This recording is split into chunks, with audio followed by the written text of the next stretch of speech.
सो ये मेरा RCB versus MI का रिव्यू है। और बस मैं ये कहूँगा कि आखिरी के जो स्कोर कार्ड है जो दिखाते कि 18 रन से बस जीती आरसीबी, वो एक ग्रोस अंडरस्टेटमेंट है। ऊपर से ये मैच 4.5 आवर्स चला है भाई। मैं इससे बेटर धुरंधर 2 वापस देख लेता, क्योंकि वो मूवी इतनी अच्छी है। और शायद मेरे 15 मिनट और बच भी जाते, क्योंकि आई थिंक एंड क्रेडिट्स भी मिलाकर ये 4 आवर्स 15 मिनट से आगे तो नहीं जाती धुरंधर 2। ये 4 आवर्स 30 मिनट्स गई भाई। इतने रिव्यू एंड में, इतनी वाइड है ऊपर से भाई। स्टब्स को तो तुमने कर दिया, नीतीश राणा को तो तुमने भाई फाइन भी दे दिया, लेकिन यहाँ पर भाई हार्दिक अपने गिलाफ चेंज करवा रहे हैं बीच बीच में। अब कभी रोहित पानी पी रहे हैं, कभी कोई कुछ पी रहा है। अब फिर रासिक दर बेचारा बीच बीच में अपना पैर पकड़ रहा है तो उसका हो रहा है। मतलब अलग ही हो रहा है इस मैच में, बीच बीच में इतना फ्रस्ट्रेटिंग। और आपने देखा भी एंड में यार, आधा स्टेडियम तो लीव कर गया था 17-18 में। एक तो था कि वो लोग हार गए मैच, लेकिन ये भी था यार, लोग भाई लोगों का भी एक पेशेंस होता है भाई। इतनी सारी बोरिंग चीज़ें होंगी तो हो गई। जबकि मैच मुझे नहीं लगता उतना बोरिंग था। मैं तो कहूँगा एज अ, अगर आप आरसीबी के फ़ैन हो तो बहुत, मतलब कि ये है जिससे कि आप चौड़ में आओ, ऐसा वाला मैच था ये। मतलब आज मैं कहूँगा कि विराट वॉज लाइक हर जगह से नेगेटिव। मतलब कि इनिंग्स भी नेगेटिव, आपने दो दो रिव्यू भी खा लिए, जो इन a way you are lucky कि आपको काम नहीं आए, क्योंकि एक एंड में टिम डेविड यूज़ कर सकता था वाइड पे, जिससे मे बी आप 250 क्रॉस कर जाते। लेकिन ऊपर से आप इनिंग्स भी उतनी अच्छी नहीं। पहली 25 रन 20 बॉल में, अगली 25 रन भी 17-18 बॉल में बने। तो ऐसा नहीं था कि Virat was looking like he was going for his 50, apart from his last 2 singles. जो उसने लास्ट 2 सिंगल दिए थे, वो मुझे लगा था कि वो ऐसी बॉलें थे कि जो फुल टॉस टाइप थी, may be low full toss थी, जिसमें आप चौके मार सकते थे। लेकिन उसके अलावा I think Virat was trying way too many things. I think Virat को रहना पड़ेगा कि मेरे को अगर इंटेंट भी दिखाना है तो मेरे को कुछ पर्टिकुलर शॉट्स करने की ज़रूरत है। ये नहीं कि भाई बॉल पता नहीं इतनी वाइड जा रही तो मैं उधर जाऊंगा और उधर से मैं लेग साइड पे स्वीप करके चौका या छक्का मारने की कोशिश करूंगा। ये नहीं होना चाहिए। व्हेन यू लाइक, आपको ज़्यादा ही अपने दिमाग से मत खेलो। आई थिंक थोड़ा सा थांबा, मतलब कोई ये नहीं करे कि इंटेंट मत दिखाओ, but you should try 1,000 things in like 6 balls. ये बात है। आई थिंक मुझे लगता है वो जो बुमराह के ओवर थे उसने कोहली का रिदम ही बिगाड़ दिया, क्योंकि आई थिंक कोहली ने स्टार्ट बड़ा अच्छा किया था। मतलब वो बोल्ड पे आगे आके मार रहा था, हार्दिक पे भी आगे आके वो कर रहा था, क्योंकि था कि भाई स्विंग निगेट करूँ मैं। लेकिन आई थिंक बुमराह ने फिर जो बॉलिंग करी, जो उसने बुमराह ने जो फुल टॉसेस दी, लेकिन वो ऐसी फुल टॉसेस है कि थोड़ी लो थी, उस पर थोड़ा सा अपने आप को लाइन अप करना मुश्किल होता है बुमराह के अगेंस्ट। तो आई थिंक उसने फ्लो ही ख़राब कर दिया। आई थिंक उसने थॉट्स डाल दी कोहली के हेड में कि यार मैंने फुल टॉसेस कैसे मिस कर दी, मैं क्या करूँ, मैं थोड़ा लेंथ नहीं पढ़ पा रहा हूँ बॉल की, मतलब क्या होगा कैसे होगा। और दूसरा on the other side, Phil Salt back in form. I think एक बात है, फिल सॉल्ट कैसी भी फॉर्म में हो, अगर आप उसको फ्लैट पिचेस पे बैक नहीं करोगे तो किधर बैक करोगे। And specially against this lineup, पहली बॉल पे लग रहा था कि बॉल वो फिर से फिल सॉल्ट पहली बॉल पे आउट होगा।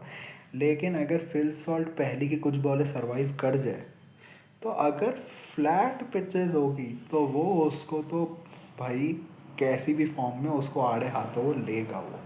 भाई हमने सेमीफाइनल में, वो फ्लैट पिच थी लेकिन हमने उसको बहुत अच्छी बॉलिंग की थी, उसको भाई सूंघने नहीं दिया था कुछ भी। उसकी जो एक दो शॉटें आई थी उसके अलावा, यहाँ पे था कि I think he was also very proactive. I think उसने कहीं भी बैड बॉल देखी ही पाउंस्ड ऑन इट। बहुत बार क्या होता है ना, आप बैड बॉल भी होती है लेकिन आप क्या होता है कि उसको आप चौके छक्का भी मार दो, लेकिन वो दिखता है कि आपने वो शॉट मारा है। एक होता है कि भाई मैंने देखी कि फुल टॉस से कुछ है, और फिर मैंने जो बल्ला घुमाया ना, उससे दिखता है कि भाई बंदे का माइंडसेट देते हैं कि नहीं नहीं इसको तो मेरे को मारना है ही, कहीं ना कहीं से मारना है, और वो किया उसने। In a way I don't think कि मिचेल सैंटनर को देना was a bad thing an over in power play, क्योंकि वो कर सकता है। लेकिन आई थिंक प्रॉब्लम ये कि जब आप फ्लैटर डेक्स पे स्पिनर्स को पावर प्ले में बॉलिंग देते तो उनके पास ना तो प्रोटेक्शन है और ना तो उनके पास टाइम है सोचने का कि मैं कौन सी पेस पे बॉल डालूँ। And I think Mitchell Santner was confuse because of that, इसलिए वो डिसाइड ही नहीं कर पा रहे थे कि मैं किस पेस पे डालूँ, क्योंकि जब उसने बहुत स्लो डाली तो उस पर भी वो शॉट खाया, जब उसने बहुत तेज़ डाली उस पर भी उसने शॉट खाया पावर प्ले में, तो उसको समझ ही नहीं आ पा रहा था कि मैं करूँ क्या। और इन में मिचेल सैंटनर ने अपने अगले 3 ओवर में अच्छी बॉलिंग की, लेकिन आई थिंक यही बात है कि he was more attacking in the power play and he should have been more attacking after the power play actually, क्योंकि एक चीज़ है कि मिचेल सेंटर को अगर करना है तो he has to be more attacking अगर उसको विकेट्स लेने हैं तो। और ये प्रॉब्लम मिचेल सेंटर के साथ ODIs T20s इंटरनेशनल में भी हो रही है कि उसने रन तो रोक लिए और इन दी एंड मतलब विराट के एक तो फॉल शॉट भी आए, लेकिन ही हैज़ टू मतलब बी अ लिटिल बिट मतलब कि मेरे को विकेट्स के लिए सोचना रैदर देन कि मैं अपनी लेंथ पकड़ के डालूँ और लोग खेलते रहे। आप if you have a good attacking spinner with you then that's fine, लेकिन जब तो आप देख रहे हो कि मयंक मार्कंडे का सीज़न ऐसा नहीं जा रहा है, you have to take the responsibility for that. Overall I would say he bold well, लेकिन एक मेंटालिटी शिफ्ट आपको लाना पड़ेगा, specially if your bowling partner is not working well. दूसरा, Bumrah was good in the power play में कहूँगा,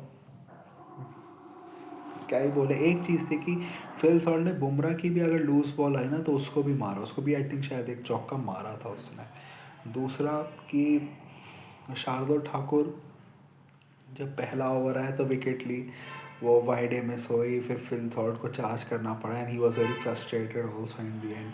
जो मुझे लगा कि इन अवे विराट के वजह से ही थोड़ा वो विकेट गया, क्योंकि मतलब विराट पे प्रेशर बन रहा था आई थिंक। और आई थिंक मे बी वो स्टेज था कि जहाँ पे मे बी अगर फिल सॉल्ट की जगह विराट आउट होता तो maybe that would have been better. I think मेरे को लग रहा था कि विराट अगर अपनी इनिंग्स मेकअप भी करते तो क्या वो 70 मार लेगा 40 बॉल पे। आपके पास तो भी एक पडिक्कल है जो आके चीज़ें कर सकता है। एक चीज़ मैं कहूँगा, पाटीदार ने खुद को सही प्रमोट किया, जिस स्टेज पर वो आए तब रन रेट डाउन हो चुका था, हार्दिक ने भी तब ठीक बॉलिंग की थी। आई थिंक एक चीज़ है हार्दिक की, आप उसकी ओवरऑल बॉलिंग देख के कहोगे कि उसने तो ठीक ही किया ना, वो उस एक ओवर में थोड़ा ज़्यादा पिटा था, उसके अलावा तो ठीक ठाक ही पिटा, looking at the ground and all. लेकिन यार हार्दिक का एक चीज़ मैं देख रहा हूँ कि वो जो टफ ओवर्स आते हैं ना उसमें वो एक ही करता है मेनली, ज़्यादा से ज़्यादा दो कभी कभी। वो ज़्यादातर करता है कि भाई कोई पिट फिट गया, हमें थोड़ा सा कम बैक हुआ है, चलो अब मैं अपना ओवर भी बीच में से निकाल लूँ। हार्दिक को रिस्पॉन्सिबिलिटी लेनी पड़ेगी फॉर द टफ ओवर्स।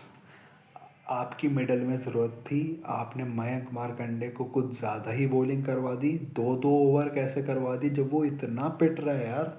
भाई जो रजत पाटीदार ने लेंथ को पिकअप किया यार, उसके जैसा कोई नहीं कर सकता। और वो जब आया भी था सीन पे था कि जितनी क्विकली लेंथ पिकअप करता, क्विकली लेंथ पिकअप ही नहीं, जिस तरीके से पिक करके जो वो रूम बना के शॉट मारता है, तुम अगर उसकी लेग पे थोड़ा सा अंदर भी करो ना, वो ऐसा अपने आप को करता है करके कि उस बॉल पे ना शायद विराट कोहली को तो सिंगल ले पाता वो, क्योंकि वो वैसा रूम नहीं बना सकता उस शॉट के लिए।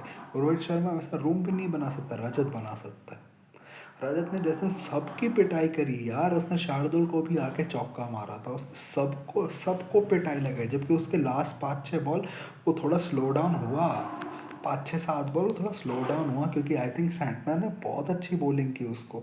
आई थिंक सैंटनर ने तब अटैकिंग रिस्क लिया, उसको था कि भाई मैं इसको ना फुल बिल्कुल फुल डालूंगा, ऑलमोस्ट यॉर्कर लैंड डालूंगा कि भाई ये ना अपने आइस के नीचे ना कर पाए, उसको बॉल बिल्कुल उसको अंडर द आइज रीड ना कर पाए, वो उस पर जल्दी बैट घुमाते, और उसी के चक्कर में फिर वो आउट भी हुआ। तो आई थिंक सैंटनर को भी थोड़ा ऐसे होना पड़ेगा, जब तुम देख रहे हो तुम्हारी बॉलिंग पिट रही है तो आप अपने एंड ओवर में ही नहीं, सेकंड लास्ट ओवर में भी ऐसे हो। और स्टार्टिंग में भी ऐसे अगर विकटें नहीं गिर रही तो। और भाई बोल्ट है, भाई तूने लास्ट एक अच्छा ओवर डाल दिया, वरना बोल्ट भी पिटाई है। और बोल्ट भी भाई उससे थिएट्रिक्स करवा लो, ऐसे ऐसे करवा लो, वैसे वैसे करवा लो। भाई पेंशन प्लान पे तो तू रह रहा है MI के, क्योंकि तू उनकी सारी फ्रेंचाइजीज के लिए खेलता है, तो तू इधर भी खेल रहा है। दूसरा है Tim David was very good today. मैं कहूँगा उसने बुमराह को भी, जो एक ओवर था 10 रन का लिया, बहुत अच्छा, एंड में भी एक छक्का मारा। रोमारियो क्या कह सकते, जिस स्टेज पे आया उससे 2 सिंगल ही हो पाए।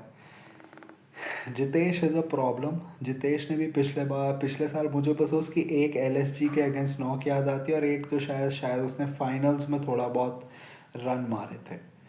लेकिन यार उसके अलावा मैंने जितेश से कुछ नहीं देखा है। जितेश मेरे हिसाब से आप उधर रोमारियो को भेजते तो that would have been better. Romario को भेजते तो बेटर रहता, राइट लेफ्ट कॉम्बो भी हो जाता, और मेरे हिसाब से बेटर करता। May be they were looking कि थोड़ा सा जल्दी हो रहा है, लेकिन 10 in 9 balls, यार ये ऐसे नहीं वर्क करता। और फिर आप आउट हुए हो ऐसा, आई थिंक ये पिच इस सीज़न में इस बार ये पहली बार नहीं दूसरी बार है कि आप आउट हुए हो। यार इतने प्रेडिक्टेबल हो, मेरे को उस बॉल से पहले ही पता चल गया था, तो ये पक्का इस शॉट के लिए जाएगा, straight middle of the stumps आपको LBW। तो एंड में टिम डेविड ने छक्का मार दिया। आइडली आपको 250 तो आराम से जाना चाहिए था, जिस स्टेज पे आप थे एक समय 12-13 ओवर के बाद, आपको तो 260-270 करना चाहिए था। आई थिंक विराट का ऑफ डे था। तो आपने विराट को पिछले सीज़न भी देखा था भाई, उसने अपना गेम चेंज करा है, वो ऐसे हमेशा नहीं खेलेगा। लेकिन ठीक है अगर आप, लेकिन हाँ, क्रिटिसिज्म ही डिज़र्व्स क्रिटिसिज्म। क्योंकि आई थिंक बात है कि अगर विराट की ऐसी इनिंग्स होती और वो 2 ओवर रिव्यू ना लेता तो मैं छोड़ भी देता। लेकिन ये सेल्फिश लगा बहुत कि आप रन मार भी नहीं रहे, फिर जिन वाइड्स पे आप खुद कन्विंस नहीं हो, आप खुद फिर जैसे आपने एक बार रीप्ले देखा, आप जाके बैट लेके स्टांस पे आ जाते हो, उन पे आप रिव्यू ले रहे हो। आपका कैप्टन आपके सामने, उससे पूछो तो, रिव्यू ले लेते हो और फिर जाके पूछते हो। अपने पार्टनर से थोड़ा पूछो तो, सीनियर हो तो क्या कुछ भी करोगे। लेकिन दूसरे ये भी get well soon to him, क्योंकि वो भाई आके बहुत ड्रूपी ड्रूपी दिख रही थी उनकी। वो जब मैच के बीच में भी बैठे हुए थे, शायद उनको फीवर है कुछ है, होप कुछ सीरियस ना हो। आई होप सब अच्छा हो। रोहित के लिए भी मैं कहूँगा, क्योंकि हैमस्ट्रिंग का है, उनको हमेशा से रहा है, जबकि लास्ट टाइम हैमस्ट्रिंग का मामला बहुत पहले हुआ था, टाइम हो चुका, मुझे लगता है शायद 23 वर्ल्ड कप के टाइम पे, मे भी शायद थोड़ा 25 की चैम्पियंस ट्रॉफी के टाइम पे थोड़ा सा प्रॉब्लम था, उसके बाद अब हुआ है जाके। तो टाइम हो चुका है वो प्रॉब्लम हुए हुए। लेकिन आई होप कुछ सीरियस ना हो, क्योंकि ये पूरे करियर ट्रबल करे है, और ऐसी injury specially this time ODI world cup के आसपास, we can not afford it, specially for a player of his calibre. दूसरा मैं यही कहूँगा कि इनकी बॉलिंग में प्रॉब्लम है, इनको न्यू बॉल से विकेट्स नहीं मिल रही, और this is clearly a very ageing side. In a way आप जितना खुद को प्रोफेशनल कहते हो कि हम प्रोफेशनल साइड है, हम तो डेटा और ये सब करते हैं, आप बहुत ज़्यादा ना वाइब्स पे गए हो। आप बहुत ज़्यादा when you start believing your own bullshit, जैसे CSK ने पिछले साल सोचा था कि भाई हम तो ना जो प्लेयर हमारे पास आता है बुढ़ा, हम उसको ना स्टार बना देते हैं वापस, वो हमें जिता देता है। तो और जो कोई मीडियोकर सा प्लेयर होता है तो हम वो ले लेंगे, दीपक हुड्डा ले लेंगे हम, फिर उसके बाद विजय कुमार, मतलब कि हम ये सब ले लेंगे, फूके हुए कारतूस जो जब थे भी उन्होंने ज़्यादा कुछ किया नहीं, तो फिर हम इनको भी बना देंगे, जबकि इसके पीछे कोई स्टेटिस्टिकल एनालिसिस कुछ नहीं, कुछ नहीं। वैसे ही यहाँ पे ट्रेंड बोल्ट ठीक है, लेकिन ट्रेंड बोल्ट ने डेथ में कब बॉलिंग की है, उसको कितने फ्रेंचाइजी डेथ में करवाती है, उसकी उसकी पावर प्ले में पोटेंसी कितनी डाउन गई है पिछले बार से, उसकी विकेट टेकिंग पोटेंसी कितनी डाउन गई है, आपने फिर भी उसको करा। उसके बाद दीपक चहर को जब आपने लिया, वो 3 ओवर्स में उसका उसका डिक्लाइन आ गया, तो आप उसको खिला नहीं रहे। इवन शार्दुल ठाकुर, उसकी कैसी परफॉर्मेंसेज रही है, आप भी उसको वाइब्स पे लाओगे भाई ठीक है ये रोल हमारा फुलफिल करेगा, हमारे साथ पहले भी रहा है, इस बार तो कर ही देगा। पर से इवन इन बैटिंग, आपकी साइड्स, आपके पास वर्ल्ड कप विनर्स है टीम में, लेकिन Tilak was clearly struggling in the middle order for India. Surya Kumar Yadav has been struggling for years now. Rohit Rickelton is a fine opening pair, लेकिन भाई वो आपको वो डर नहीं देते। हाँ कोई दिन आया वो आपको 70-80 भी मार देंगे पावर प्ले में, लेकिन वो एक डर होता है, कंसिस्टेंसी होता है। मुझे इनकी कंसिस्टेंसी ज़्यादा दिखती कि मे बी 65-66 और 70 पहुँच जाए, या तो 56-60 भी करके हो सकते हैं।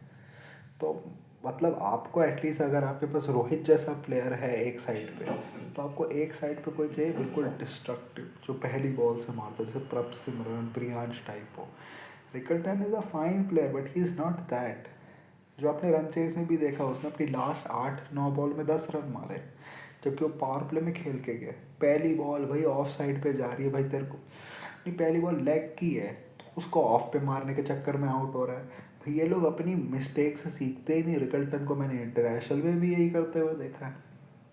रोहित ठीक है, इंजर हो गया, ठीक है, लेकिन इवन देन मुझे वो अर्जेंसी नहीं दिखी रोहित और रिकल्टन से कभी भी पावर प्ले में, कि भाई हमें रन्स के लिए जाना है, हमें हमें भाई हवा में मारना है, हमें भाई मतलब 80-90 का पावर प्ले लेना है। भाई आप एक ओवर लपेट दो और 80 पहुंच जाओ तो ठीक है, लेकिन इससे आपकी फ्लॉस छुप जाती है, और आज नहीं छुपी भाई। 65 इन 240 चेज, 65 इन 200 चेज, और इवन 210, इवन देयर तुम कहोगे कि मे बी आपको 10 रन ज़्यादा मारने चाहिए थे। 240 में तो 70-80 आपका होना चाहिए ना। इंटेंट ही नहीं दिखा मुझे किसी बैटर से। सूर्या का मुझे ऐसे दिखा कि वो था कि मैं ना 30 बॉलें लूँगा, 30 बॉलें में मैं या तो 40-50 मारूंगा, और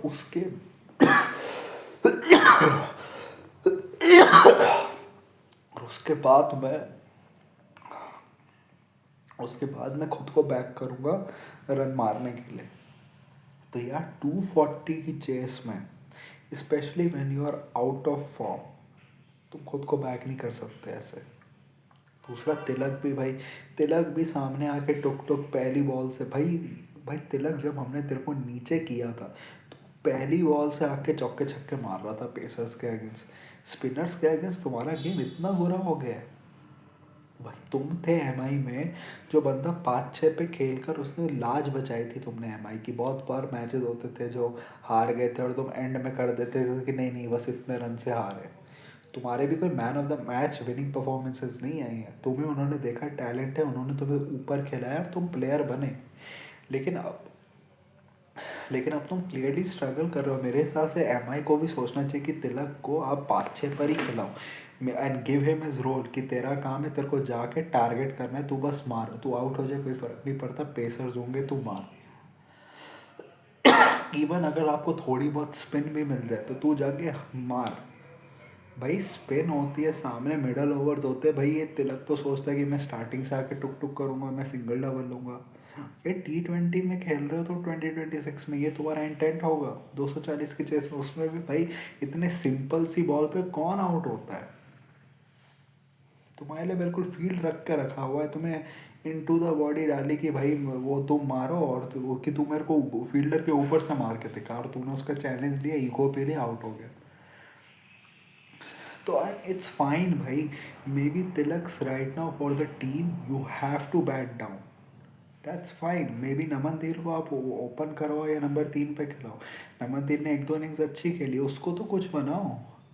उसको इतना नीचे बैट करा करा करा प्लेयर को तो बनाओ। इवेंचुअली आप नवनदीप को वापस फिनिशिंग पे डाल सकते हो, लेकिन आप देख रहे हो बंदे के अंदर पोटेंशियल है, उसको थोड़ी और रिस्पॉन्सिबिलिटी दो। अगर आपकी पूरी टीम नहीं कर रही, हार्दिक भी आज ऐसे आया था कि यार मेरे ऊपर इतना प्रेशर है, मैं ऑलमोस्ट बेहोश होने वाला था, तो ठीक है मैं आके थोड़ी बैटिंग दिखाता हूँ। उस पर भाई पता नहीं कैसा शॉट मारने के चक्कर में डफी ने 5th-6th लाइन पे डाली, आउट हो गए तुम। और रदरफर्ड भी अपने पाली में आता है तो छक्के मारता है, अपनी पाली के बाहर जाता है तो इसको इससे हिट नहीं होती कोई बॉल, और एंड में अपने रन मार लिए कि भाई मेरी टीम में जगह रहे।